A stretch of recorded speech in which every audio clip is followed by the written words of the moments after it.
აფხაზეთიდან წამოღებული თითეული ნივთი არის ცხოვრების ნაწილი, ჩვენი სულიერების ნაწილი. რამე თუ უაფხაზეთოდ ჩვენი ყოფიერება არ არსებობდა. აი ეს პატარა ნივთები, რომელიც ჩვენ გამოყოლილი გვაქვს, ეს ამ მარადიულ სულიერ სივრცეს გვივსებს ასეა თუ ისეა.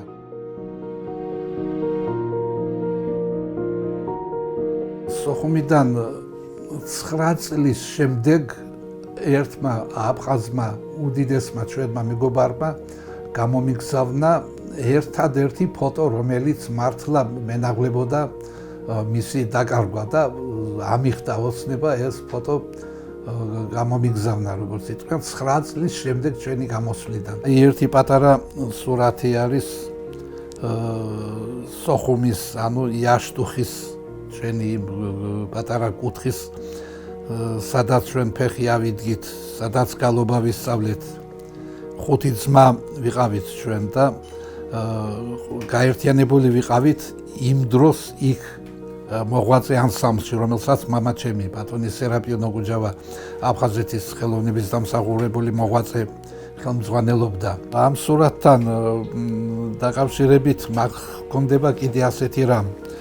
აფხაზეთში ჩამობრძანებული ყველა უცხოელი სტუმარი, ამერიკელიც ყავდა ერთ დროს დიდი რეჟისორი და მრავალი სხვა გურამ ფანჯიკიძე მახსოვს, ვახტანგ ფალიაშვილი, ჯანსო კახიძე, იოსებ კეჭეხმაძე, ესენი სოხუმში რო ჩამობრძანდებოდნენ, აუცილებლად ჩვენს ოჯახში იყო შეხვედრა. სიმღერა გალობა მამა ჩემი და ჩვენ 5 ძმა და იყო რაღაც დაუვიწყარი საღამოები და აი იმ დაუვიწყარ საღამოების ერთ-ერთი, როგორც იტყვიან, არის აი ეს სურათი.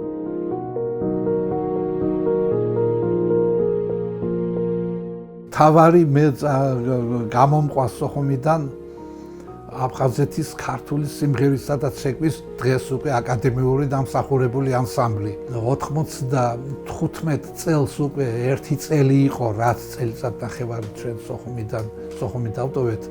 აქ ძალიან დიდი სირთულეებით აღვადგინე ის საკონცერტო პროგრამა. ეს ანსამბლი დღეს წარმატებით მოღვაწეობს თბილისში. მე მინდა ის ბედნიერი დრო გავიხსენო, როდესაც ჩვენ ერთ ოჯახად ვიყავით მართლა აფხაზები და ჩვენ.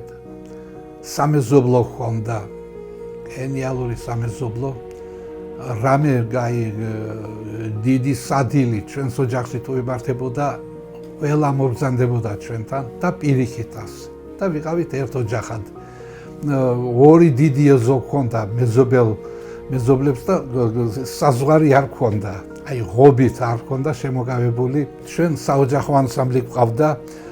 მამა ჩემი პირველი სიმღერა მახსოვს, იყო კუჩხი ბედინერი მეგრული და აი ერთი აფხაზური სიმღერა კლდეზე, რომელსაც მე ახლა ფრაზას მოგახსენებთ, თქვენ გიმღერებთ. ეს უსაყვარლესი სიმღერა დღემდე ჟღერს ჩვენს ოჯახში და იჟღერებს სანამ ჩვენ ვიქნებით.